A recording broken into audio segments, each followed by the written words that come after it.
Welcome, one and all, to Hell News. I'm your host, The Imp, and tonight's show was all over the place. I'm going to review Monday Night Raw after Labor Day.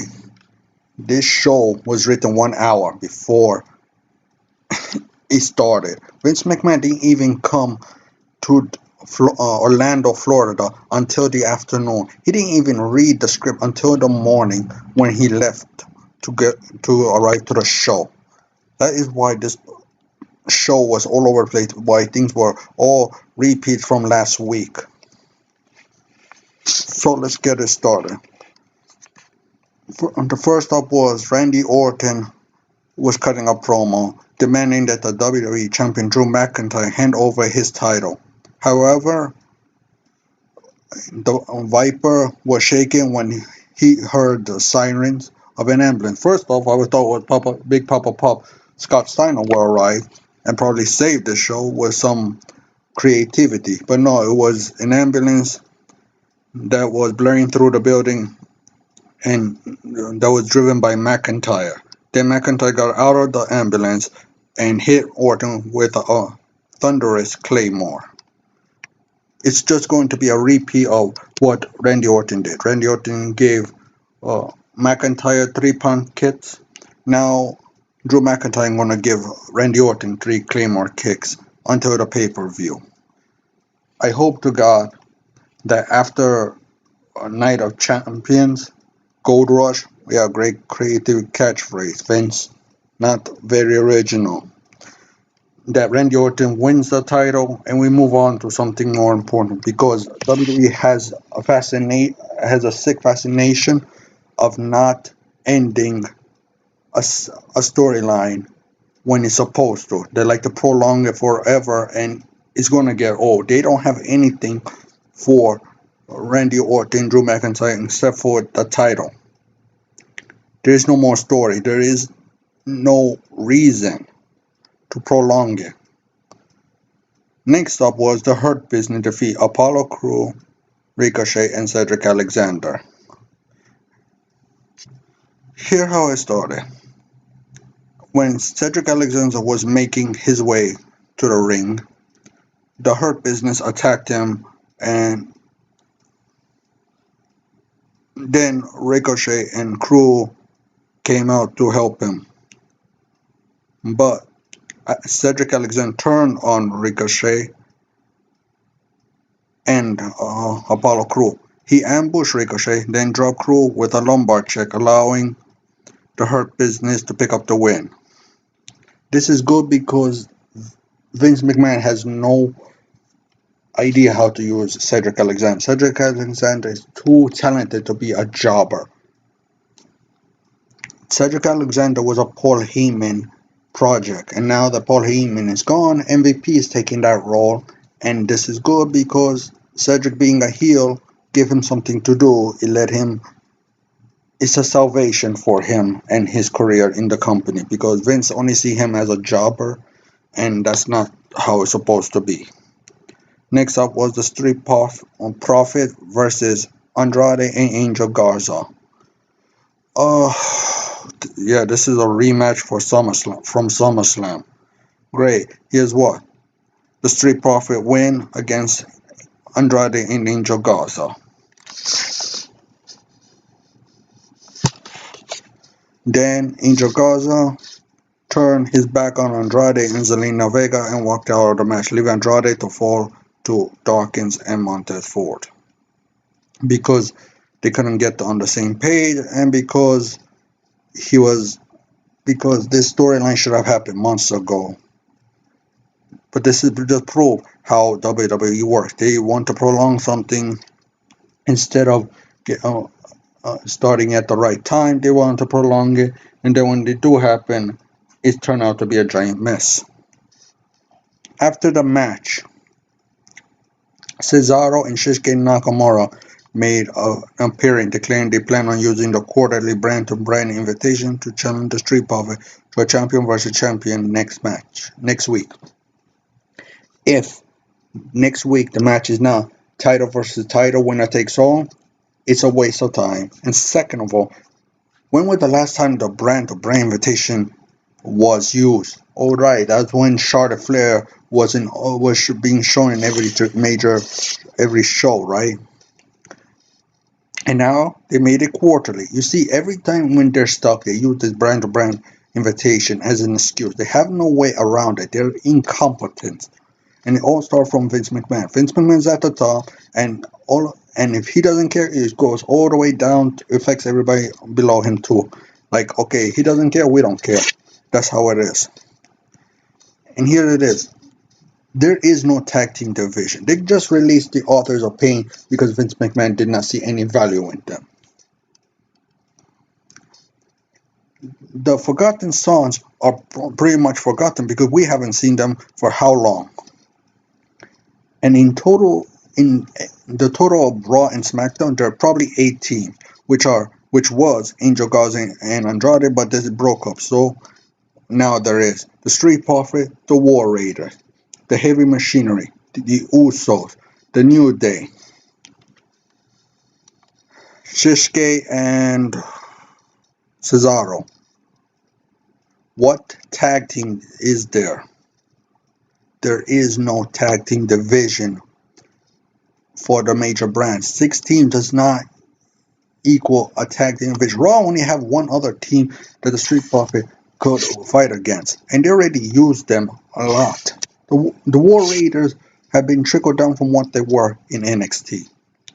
They're no longer that intimidating factor. They're not even being portrayed as real challengers. They're portrayed as jokes, as washed up. Next up was R-Truth was in a restaurant and Akira Tozawa was waiting to ambush him to take the 24/7 title. This was not needed. The 24/7 title is just broken. It's a joke. Come on, it's a cheap version of the hardcore title, which technically is way more better because that had already established people fighting for them and with different scenarios that you were invested in. They actually cared about the title. They actually wanted to elevate it to like, yes, this is a major title. Look how great the matches are. Look how brutal it is.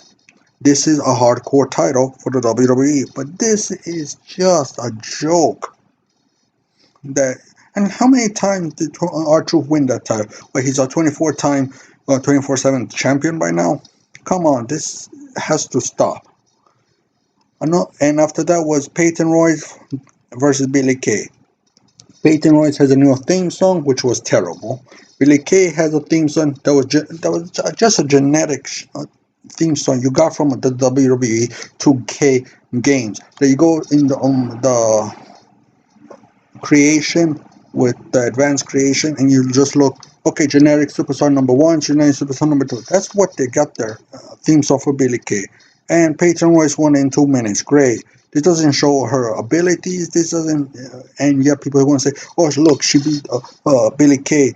Peyton Royce beat Billy Kay. Look, she's a future world champion." She has a way long ass road for her to be even considered in a title picture, to even be considered an opponent.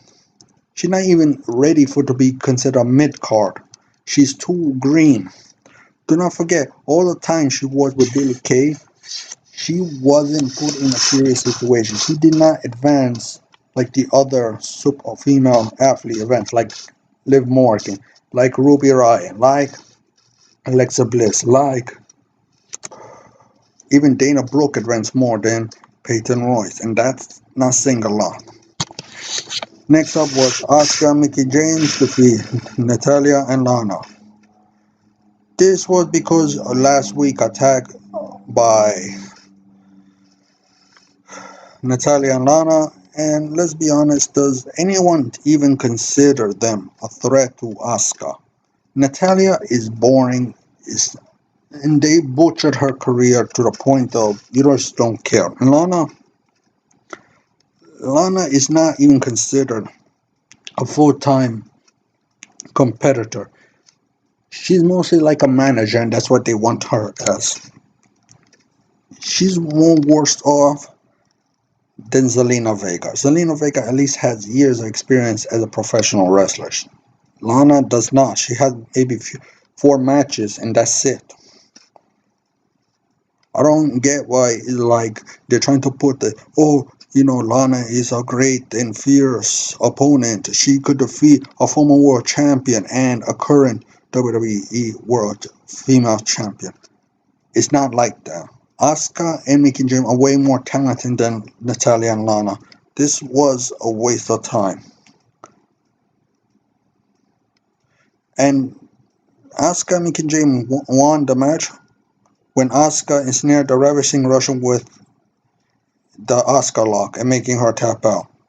No surprise there. This was this was not warranted. Let's be honest. You could have done a better story to get Mickie James and Asuka in a feud and make it more interesting for Night of Champion. This is just like we have no idea what we're doing. We don't care. And the women division is suffering because of it. Actually, all the division, but mostly the women division are looked down upon more than the men division. Then the Hurt Business challenged the Viking Raid, Apollo Crew, and Ricochet. The Hurt Business pick up the victory.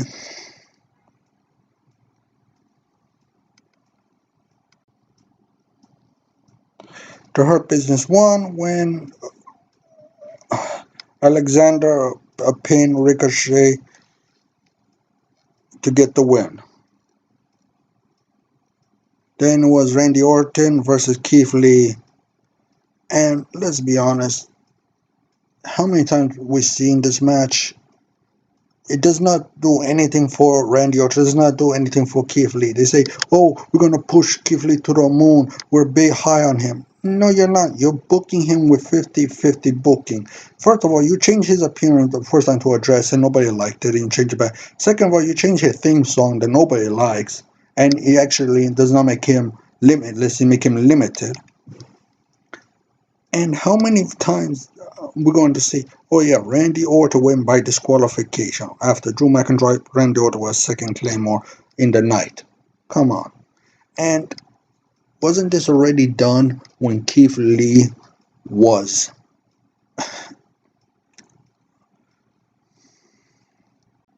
debuting in his match? Come on, we seen Randy Orton get victory. He already has two victories over Keith Lee.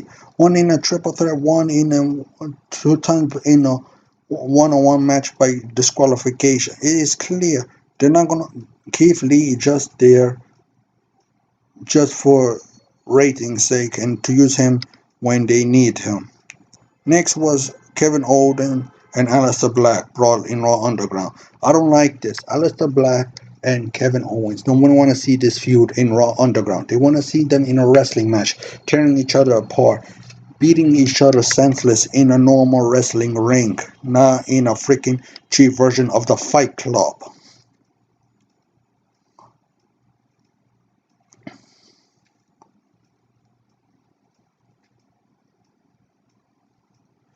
This was unwarranted, and let's face it, this could have just been cut and done something different. Next was the Riot Squad versus Shayna Baszler in a 2-on-1 handicap match. The Riot Squad won. Yeah, magically, the Riot Squad could have defeated Shayna Baszler, who is an expert badass like Ronda Rousey. Yeah, she can defeat two women who were booked like losers for a long time. This just proved that WWE has no idea how to book anyone.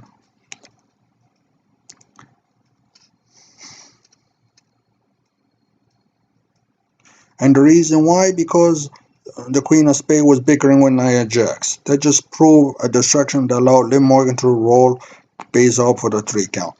This is not warranted. First of all, I hate the roll-ups. That's like more devastating than any finisher or any signature. Come on, why don't you just make everybody do a roll-up and end in 3 seconds? And come on, somebody like Shayna Baszler couldn't get out of a roll-up? That's bullshit. And why was she even bickering, getting distracted by Nia Jax? Her attention is supposed to be focused only on Ruby Riott and Liv Morgan. They're just trying to pull a storyline about the friction between Shayna Baszler and Nia Jax when they're going to lose the tag title to the Riot Squad. It's not warranted. Shayna Baszler shouldn't even be put in a tag team situation, in tag team matches. She's supposed to be a single competitor dominating the division. And since how long are they going to put the whole Nia Jax and Shayna Baszler going to compete? When? A Survivor Series? We don't want to see wait that long for a match that we know Shayna Baszler is going to dominate supposed to be dominating in less than 30 seconds. Then the last one was Retribution sent a message to WWE. Then Nia Jax was supposed to be in a handicap match against the Riot Squad, but just as the fight began, to turn Ruby and Liv favored the lights in the Thunderdome went out. Then the faction known as Retribution took over the broadcast, sending their first official message to WWE. The darkness of Retribution was seen in process every superstar all over your so-called universe. Blah blah blah. In other words, we're Retribution. We have no idea what we're doing. We're trying to be edgy, but we're not. Get rid of the stable. Unmask them. I don't care. None of us, the WWE fans, care anymore. It's because you guys have no direction with anybody. And finally, was after Retribution was done with their message, Drew McIntyre ambushed Randy Orton with a third Claymore for the night. Predictable WWE. Then Dominic Mysterio versus Murphy in a street fight. Dominic won the match, and it wasn't that impressive because this storyline already ended. It ended when Dominic won at Payback. He lost at SummerSlam, he won at Payback. That's it, the storyline ended. Now they're only waiting for Rey Mysterio to come back to get his victory over, and that's it. This is not warranted. This is not needed. No one need to wait for a 1 year storyline. That's not that impressive anymore. You had your message. It was out. It was a short storyline, not one that complete they needed for 3 to 6 months to go. For the match with Dominic Mysterio and Buddy Murphy was all the Mysterio family came to ringside on with candlestick, but they chose to stay out of this battle for the most part, letting Dominic fight the battle himself. Dominic fought valiantly against Murphy, but was unable to turn the tide and tie Dominic in the rope, ready to unleash another candlestick attack. However, Mysterio distracted Murphy by grabbing the stick, allowing his wife Angie and daughter Alaya to untie Dominic. Ray and Dominic eventually got Murphy ensnared in the rope, and the entire Mysterio family unleashed candlestick on the wayward disciple Seth Rollins. With nowhere to go, Murphy verbally submitted, giving Dominic the victory. But after a month of torment in the hands of Murphy and Rollins, after gruesome injury Ray suffered at Rollins' hand in the crappy eye for a 9 match that wasn't that impressive.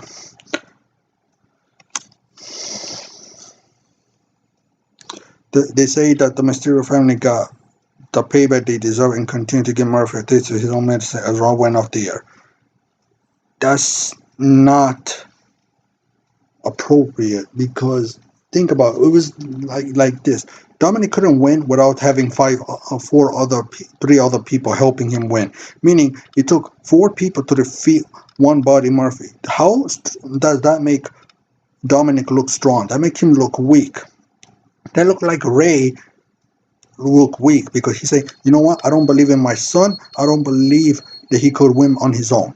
Yeah, great. And how would Buddy Murphy go against 4 people? 2 of them being ladies. How would that work when WWE say no intergender matches? Yeah, he couldn't lay a hand on the women, but the women could lay a hand on him.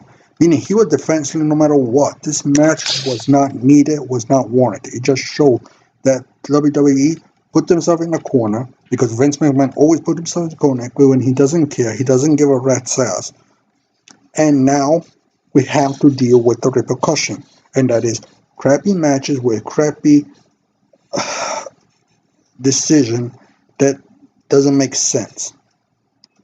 Why would the entire family say, "Oh, now we got payback," when Dominic already won? The only thing he needed to do was defeat Seth Rollins. He won. Buddy Murphy was not even part of the equation. Why? Because he helped Murphy? But it doesn't matter. Seth Rollins was the mastermind. He was the boss. You defeated the boss. That's it. Doesn't matter about the underlings. And what happened if something went wrong? What happened if one of those two women got hurt? That just proved how WWE doesn't think things through. If you like this video, hit a thumbs up. Don't forget to subscribe. Hit the bell notification to stay up to date on everything related to WWE. Thank you and have a wonderful day.